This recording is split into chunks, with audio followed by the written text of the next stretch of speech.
Welcome everyone, you are watching Vidyakanan.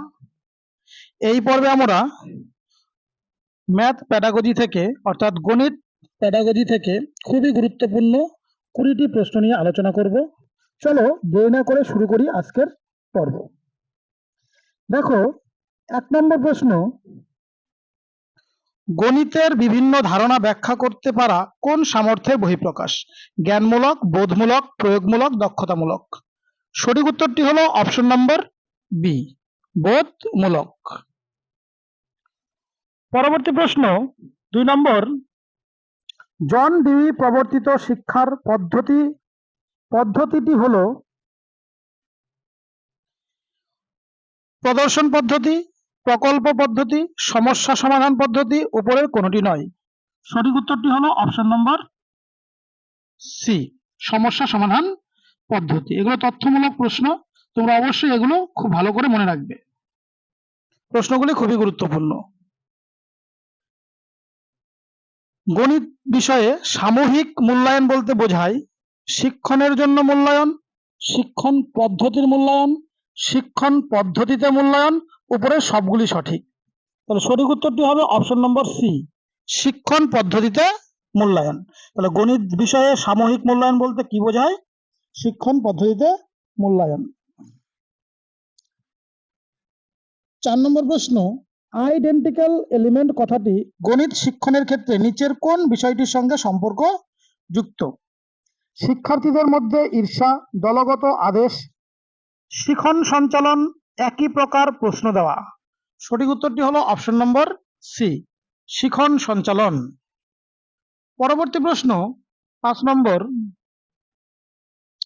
একজন ভালো গণিত শিক্ষক বা শিক্ষিকা হিসেবে আপনার গুরুত্বপূর্ণ প্রথম কাজটি হবে ছাত্রছাত্রীদের স্নেহ করা, ছাত্রছাত্রীদের গণিত বিষয়ে পাঠদান করা, ছাত্রছাত্রীদের সঠিকভাবে বোঝা, ছাত্রছাত্রীদের অতিরিক্ত প্রশ্রয় দেওয়া। তাহলে সঠিক উত্তরটি হবে অপশন নম্বর সি, ছাত্রছাত্রীদের সঠিকভাবে বোঝা। পরের প্রশ্ন 6 নম্বর, একজন গণিত শিক্ষকের নিচের কোন ভূমিকাটি পালন করা উচিত বলে আপনি মনে করেন? শ্রেণীতে চিৎকার করে পড়ানো, নিরক্ষরতা দূর করা, ছাত্রছাত্রীদের মধ্যে সামাজিকতার বোধ জাগ্রত করা, বিষয়টি ছাত্রছাত্রীদের শেখানো। এই প্রশ্নটি আমি তোমাদের জন্য হোমওয়ার্ক দিচ্ছি, তোমরা অবশ্যই এই প্রশ্নের উত্তর কমেন্ট করে কমেন্ট বক্সে জানাবে। 7 নম্বর প্রশ্ন, অঙ্কের ক্ষেত্রে যে ড্রিল ওয়ার্ক করা হয় তার প্রধান উদ্দেশ্য হলো নতুন সূত্র উদ্ভাবন করা, নতুন বিষয়গুলি পরীক্ষা করা, জ্ঞান বৃদ্ধি করে নতুন বিষয় সম্পর্কে অবহিত হওয়া, যোগ করা এবং বোধগম্যতা দক্ষতা অর্জন করা। অঙ্কের ক্ষেত্রে যে ড্রিল ওয়ার্ক করা হয় তার প্রধান উদ্দেশ্য হচ্ছে যোগ করা এবং বোধগম্যতা দক্ষতা বৃদ্ধি করা। 8 নম্বর প্রশ্ন, শ্রেণীতে ছাত্রছাত্রীদের গণিত শেখাতে হবে তাদের পছন্দ অপছন্দের ভিত্তিতে, তাদের মানসিক বিকাশ অনুযায়ী, তাদের মানসিক উন্নতি অনুযায়ী, উপরের সবগুলি সঠিক। তাহলে সঠিক উত্তরটি হলো অপশন নম্বর ডি, উপরের সবগুলি সঠিক। এরপর 9 নম্বর প্রশ্ন,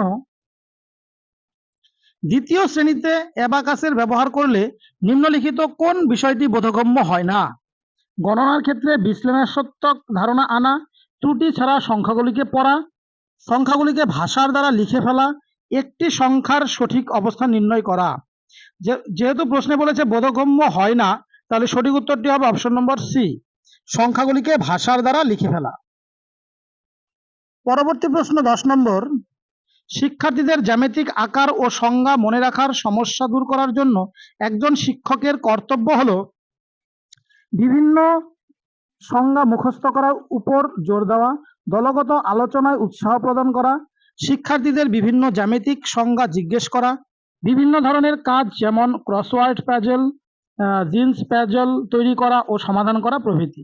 তাহলে সঠিক উত্তরটি হবে অপশন নম্বর ডি, বিভিন্ন ধরনের কাজ যেমন ক্রসওয়ার্ড পাজেল, জিন্স পাজেল তৈরি করা এবং সমাধান করা প্রভৃতি।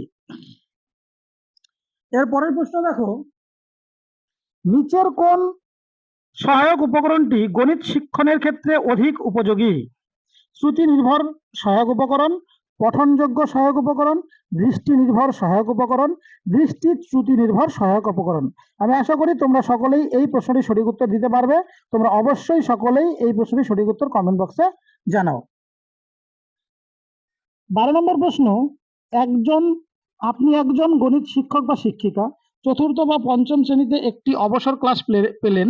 আপনি কি করবেন? ছাত্রছাত্রীদের কোনো কাজ দেবেন, ছাত্রছাত্রীদের ছুটি দিয়ে দেবেন, ছাত্রছাত্রীদের নিজেদের মধ্যে গল্প করতে বলবেন, ছাত্রছাত্রীদের ক্লাসে চুপ করে বসে থাকতে বলবেন।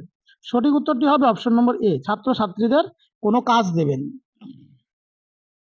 এরপরে 13 নম্বর প্রশ্ন, গণিত হলো এমন একটি পথ যা মনের মধ্যে যুক্তি দ্বারা চিন্তা করার অভ্যাস তৈরি করে। উক্তিটি কার? Rousseau, Locke, Plato, Skinner. সঠিক উত্তরটি হলো অপশন নম্বর বি, লক। এরপর 14 নম্বর প্রশ্ন দেখো, বিশ্লেষণ থেকে সংশ্লেষণের দিকে অগ্রসর হওয়া, এটি হলো একটি নীতি, কৌশল, ম্যাক্সিম, মডেল। সঠিক উত্তরটি হলো অপশন নম্বর সি, ম্যাক্সিম। এরপর পরবর্তী প্রশ্ন 15 নম্বর, অঙ্কের ক্ষেত্রে যখন কোনো সূত্রকে তুলে ধরার চেষ্টা করা হয় তখন তাকে বলা হয় বিশ্লেষণ, পরিকল্পনা, সিদ্ধান্ত গ্রহণ, কোনোটি নয়। সঠিক উত্তরটি হলো অপশন নম্বর সি, সিদ্ধান্ত গ্রহণ। এরপর 16 নম্বর প্রশ্ন, সংশোধনমূলক শিক্ষণের ক্ষেত্রে একজন গণিত শিক্ষকের ছাত্রছাত্রীদের প্রতি সমতা থাকা প্রয়োজন, শিক্ষকের কর্তব্য সম্পর্কে সচেতন থাকা দরকার, গণিতের ওপর অনেক বেশি দখল থাকা দরকার, গণিত বিষয়ে দখল ছাড়াও মনস্তত্ত্ব জ্ঞানের প্রয়োজন। তাহলে সঠিক উত্তরটি হবে অপশন নম্বর ডি, গণিত বিষয়ে দখল ছাড়াও মনস্তত্ত্ব জ্ঞানের প্রয়োজন। এরপর 17 নম্বর প্রশ্ন দেখো,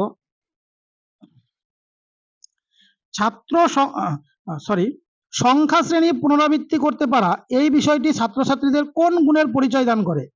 সংখ্যাগত স্মৃতি, সংখ্যাগত পুনরাবৃত্তি, সংখ্যাগত দক্ষতা, যুক্তি ক্ষমতা। সঠিক উত্তরটি হলো অপশন নম্বর এ, সংখ্যাগত স্মৃতি। 18 নম্বর প্রশ্ন দেখো,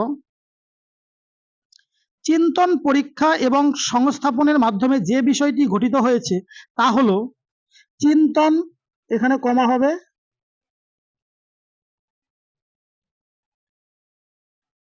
পরীক্ষা এবং সংস্থাপনের মাধ্যমে যে বিষয়টি গঠিত হয়েছে তা হলো পরীক্ষাগার, বিশ্লেষণ, বিশেষ সাহিত্যকরণ, উপসংহারে উপনীত হওয়া। সঠিক উত্তরটি হবে অপশন নম্বর এ, পরীক্ষাগার। এরপর 19 নম্বর দেখো, অঙ্ক শিখনের ক্ষেত্রে কখন মূল্যায়ন করা উচিত? বিষয়বস্তু বুঝিয়ে দেবার সময়, শিখনের মাধ্যমে অর্জিত অভিজ্ঞতা নির্ধারণের সময়, বিষয়বস্তুটি বুঝিয়ে দিয়ে ব্যবহারিক বিষয়ে যাবার সময়, উপরের প্রতি ক্ষেত্রেই। সঠিক উত্তরটি হবে অপশন নম্বর ডি, উপরের প্রতি ক্ষেত্রেই। আজকের পর্বে শেষ প্রশ্ন অর্থাৎ 20 নম্বর প্রশ্নটি দেখে নাও, কোন প্রকার অভিক্ষার পদ সংখ্যা তুলনামূলকভাবে বেশি হয়? মৌখিক অভিক্ষায়, ব্যবহারিক অভিক্ষায়, নির্ণায়ক অভিক্ষায়, সাধারণ পারদর্শিতার অভিক্ষায়। সঠিক উত্তরটি হলো অপশন নম্বর সি, নির্ণায়ক অভিক্ষায়। তাহলে এই ছিল আজকের পর্বের খুবই গুরুত্বপূর্ণ 20টি প্রশ্ন। তোমরা অবশ্যই এই প্রশ্নগুলি ভালো করে পড়ো এবং তোমরা খাতায় নোট করে রাখবে। পরবর্তী ক্লাসের জন্য তোমরা যারা নতুন তারা অবশ্যই চ্যানেলটিকে সাবস্ক্রাইব করো। দেখা হচ্ছে পরের পর্বে। Thank you for watching.